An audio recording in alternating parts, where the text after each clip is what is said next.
Hey guys, and welcome back to another video. Today we are going to be doing a little bit of a mini review of Digimon Survive. Now it's a little bit of a contentious video game, but I have some thoughts, both good and bad, so hear me out for a little bit. Now I say it's going to be a mini review because I have not completed the game yet. I have not gone through entirely. I actually just got to part 4, so I'm actually fairly early in. But I felt strongly enough about it that I wanted to get my thoughts out on it for what of the game I have played. And I realize I am doing this while wearing a wearing a Rotom shirt. I'm repping Pokemon and Digimon. I love them both. Now, I want to start off this video with the cons because honestly, I'd rather talk about the good stuff last and kind of have that be the freshest thing in my mind after recording this video. So let's start with the bad. First, I think that Bandai Namco did this game incredibly dirty. Now, technically, this isn't a fault of the game itself, but I think they did the game so poorly by not marketing it more, not doing more at launch to make it a bigger event. I couldn't even download it until the game was like a launch, until midnight on the 29th, and I think not allowing people to pre-download or do whatever digitally is really bad. Not only that, but like other than the launch trailer, which might have come out on the day of, they didn't talk about it that much. Not only that, but also I feel like they did the game a disservice by not exactly fully explaining what the game is. Now, a fair amount of criticism towards the game is that it is a dialogue-driven visual novel, and then it also has a little bit of tactical gameplay in it. And that's what it is. To be fair, on my part, I never had any preconceived notions about the game. I kind of knew that it was going to be mostly a visual novel with some light tactics in it, but I guess I had hoped a little bit that there would be more tactics. That being said, there is a fair amount of battling in it, and I'll get to that a little further on once we get into the pros. All in all, I think that Bandai Namco really screwed the pooch on it, and especially since it came out on the same day as Xenoblade, which was actually getting decent marketing, and people seemed to love it. It really was a bad start for a game that probably is otherwise really good. So what are my other cons here? Well, first, this guy is the worst. I hate him so much. Now, I get that's just me, and he's probably written to be very annoying and terrible, but I've kind of given up on how I feel about him. I just don't want to see him anymore. Maybe things will turn around. I don't know, but I hate him so much. I feel so bad for Lotmon. Now, aside from that, what is actually wrong with the game? There's some weird dialogue stuff. I know that like I haven't noticed any. I might have gone past some of it and just not even thought about it because sometimes your brain just fills in the blanks. But I guess there's some weird like grammatical issues and some stuff that like, especially in the Steam version, which that has its own issues that apparently is just like it's broken, and I think they're gonna patch it eventually, but like, oh my god. But it sounds like there's some weird dialogue in general, some weird translations, some weird grammatical issues, and honestly, it hasn't bothered me yet if I have seen any. I think I may have noticed here and there, but like, I don't know, it hasn't really bothered me a ton. But it is a problem, and kind of hope that they patch in a solution to help fix the text. I've already touched on the Steam issues. That doesn't really affect me. I am actually playing on the Switch, which actually brings me to my next issue. Now, it is the Switch. I knew what I was getting into. It's not going to run as well on as it would on the Xbox or PlayStation or even PC. It just isn't. It doesn't. There aren't any really major issues during like the visual novel portions where you're like talking to people and looking around. But during the battle sequences, there is a little bit of a weird frame. It's not so noticeable, but it's mostly when like I think it's honestly mostly when you speed the movement of the Digimon up, because they move very slow in base like speed, but if you speed the battles up, they move a lot faster, but the frame rate is a little weird. It's just weird, and it doesn't feel smooth. And again, I think it's the Switch. Granted, there are games that run perfectly fine on the Switch. That being said, it's just an awkward situation.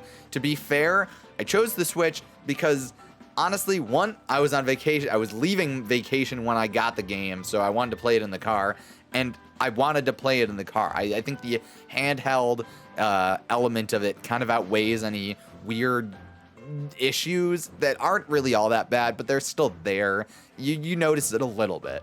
Not only that, but I honestly think that actually the loading screen was longer when I started docking my Switch than when I was in the car. Maybe I just wasn't noticing it. I don't know. But it is a long loading screen, and I'm sure that that's not the case on the Xbox and PlayStation versions. Now let's talk about the pros, because my God, do I love this game. I'm just gonna say that. With all the little issues that are surrounding it, I genuinely love it. And again, I came into it without any preconceived notions, and the game is definitely not for everyone. If you are not a massive Digimon fan, if you are not an anime fan in general, if you are not interested in reading a lot or do not like visual novels, the game might not be for you. And even if you are into some of that, the game still might not be for you. All I can say is do some research, see what's going on, do a little digging, and see if you might like it. So what are the things that I like about this game that have me hooked? For one, it is a much darker story. Oh my goodness. Now, I don't think it's a spoiler to say that characters can die in this game, like straight up. It's not even just like oh, your Digimon gets knocked out. Characters story-wise can die. And honestly, I don't know if they can even, I don't think that your Digimon can even die in battle. I think they just like, you can't use them for the rest of the battle. But then like, okay, mild spoilers, I won't use names, but I just had an instance at the end of part 3 that actively had me gasping because I was not expecting it. I also love that it is kind of a revision of Digimon Adventure. You have 8 kids that all get their own Digimon, all a very similar Digimon. Saki here gets a plant-based Digimon. She's kind of like the Mimi of the group. Obviously, Takuma has an Agumon. You have the kind of like brash character with a younger sibling. That's kind of like your like not rival, but like kind of rival. But like they're kind of the leaders of sorts. And then you have Shuji over here, who's technically like Joe, although Joe is much better. But it's kind of a mix and match of the characters. They're not all one-to-one with the original Digimon Adventure characters, but it's a very similar cast in that way. But they're all just a little older, ranging from I think 12 to 16. And I really like that. It's an interesting twist on the original Digimon Adventure story. 8 kids going off to summer camp and then getting sucked into a different world and being very confused. The next thing I want to say is story-wise and gameplay-wise, it definitely feels like there's some stakes. Like, I've caught myself save scumming a little bit because there are options. Now, there are the options for like the karma, for instance, that help decide what kind of Digimon you're going to end up having. I actually chose, I don't know what it's called, the one path because I didn't want a Greymon. I didn't want to have the traditional Agumon line, so I went with a different path. And I like that. So there's options in that, but also again, story-wise, their characters can die, and I know at some point you have control over this. I don't know if it's your first playthrough or whatever. I saw something where it's like, oh, if you got this character up to like affinity rank 30, they won't die or whatever at the point that they would otherwise. But I don't know if that's just like upon replay within a new game plus kind of thing, or if it's like throughout the entire thing. Like if you can get through the entire game with all the characters in your first run. I don't know. I'm not sure. It's something that has me thinking about how can I get Shuji to die? Nope, I'm kidding. I'm just saying it has me thinking about what do I have to do in order to get everybody out on the other end of it all. So again, real stakes. Moving on, aside from Shuji, who I really don't like, I actually really like all the characters. I think Saki is bubbly and interesting and cool. I like that Aoi is like the mom character. She's like kind of like Sora. I think Takuma as a main character is very likable. And honestly, you can't really see him. He's right there. Oh, he's right here. Minoru and Falcomon are awesome. I love that like Minoru is like kind of an idiot and just kind of like a little bit like dumb off the head, and then you got like Falcomon who's like, I'll go get him. It's like fine. I like their dynamic. I really like Kaito and Dracmon's dynamic. I just kind of met them to some degree in the game.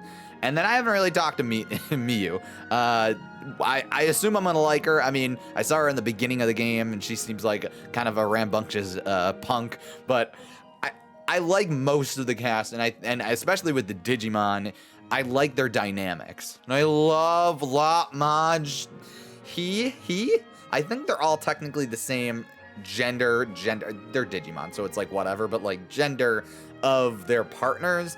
Lotmon is great. Shuji sucks. I'm just saying. And even with the grammatical and weird stuff, I think the dialogue is overall pretty good. I think the story is going some places that I honestly wasn't expecting to some degree. And I like their interactions. I like being able to bond with these characters and actually choose dialogue that like I feel like actually would be me talking. I've never played a visual novel before, I don't think. And this is my first like foray into it, and I'm having a good time with the dialogue options. I already mentioned the battles a little bit in the cons section with like kind of some weird frame rates, but I genuinely like it. It's a little more simple. It's not like a super robust tactics battle, but there's some interesting stuff, and I absolutely love what they did with the Digivolutions. I think it is one of the best ways that you can do it, any kind of Digivolution, period. Now, to be fair, I have not actually in full played any of the other Digimon games. I played some of Cyber Sleuth, but I don't think I've really played any other of the other games. But one thing that I've never liked about the other games is that once a Digimon evolves, it's just done. It's like that's like Pokemon. If I'm gonna play a monster raising game where the monsters just get bigger and bigger and then they stay that way, I'll just play Pokemon. And while there is some of that with the like wild Digimon that you kind of like recruit onto your team to use, and especially Guilmon, who you get as like a first month bonus gift, who I have been using, and it is now a Growlmon, those Digimon do evolve and just stay evolve. They do. And that's fine, because what they're doing with the story characters and the story Digimon is very interesting. So basically the gist is once you unlock one of their evolutions, you can at any point in any battle have them digivolve to that level. And to keep things relatively balanced, you basically give up a certain amount of SP or like the attack power gauge every turn. So your attacks are stronger and you might have more HP, but you're going to be losing a little bit of SP every turn. And I think that's a very good trade-off, and you can even go back and forth. You can like digivolve one turn, de-digivolve the next in order to like reserve SP. I think it's very smart and very cool. I know that for champions, it's 5 SP every turn. I don't know if that like stacks once you get to like Ultimate or Mega. I assume it does, and where it's like, oh, for maybe Ultimate you get 10 SP taken away, and then for Mega maybe it's 15 or something like that, and it just adds on 5. But I think it's a really cool way of doing it, and keeps things fluid, and also allows your Digimon to do what they do in the show. The last couple of things that I want to talk about are kind of more in the lore section of this. I absolutely love that they do not use the word Digimon. I think that is so cool and so interesting, and like really sets it apart from every other show or game or form of media for the series. In fact, you didn't even see a Digimon until like an hour and some change into the game, which I know a lot of people don't like, but I thought that was a really cool and weird thing for them to do. And so instead of calling them Digimon, the characters typically call them monsters, but in lieu of them calling them Digimon, their blanket term is Kemonogami, which is Beast God, and I love that. I love that they're tying it way more into like spirits and yokai and gods and like demons and all that kind of stuff. And there's a whole plot about spiriting kids away and using them as sacrifice. It's so good. I love it. And I'm sure by the end of the game, they will call them Digimon, and there will be some kind of thing about how they're digital monsters and there's a whole thing. I'm sure that it'll wrap around to that. But I love that from like the very beginning, they're more thought of as like spirits and yokai than they are digital monsters. I honestly think that probably Digimon will be one of the last things spoken in the game. Although I could be wrong about that. People have beaten the game. I don't know, I'm just speculating. So 3 parts in, those are my thoughts on the game. I realize that this game is not for everyone. It is not perfect by any means, but I love it. I absolutely love it, and I love it more than I thought I would. It has me hooked. It is an anime that I can play. It's dark, it's gritty, and it's a little weird, and I love it. So should you buy it? That's up to you. You have to weigh the pros and cons and do a little research. It's certainly something to look into if you're not sure. But if you like Digimon, if you're okay with reading stuff and you just want to see these characters go on an adventure, then sure, I think it's worth it. I think that's all I have to say for this video. I really love Digimon Survive. I'd love to hear what other people think of it. Have you played it? Let me know what your own thoughts are. Please, no spoilers. Just broad strokes because I haven't even beaten the game and I don't want to be spoiled on anything that happens. So, and honestly, I don't want to spoil anybody else too much. So let me know what you guys think about the game down below in the comments section. And if you enjoyed anything I had to say, make sure to like and subscribe. That way you won't miss out on any future videos. And maybe I'll talk about Digimon Survive in the future too. I will see you guys in another video, hopefully very soon. See ya.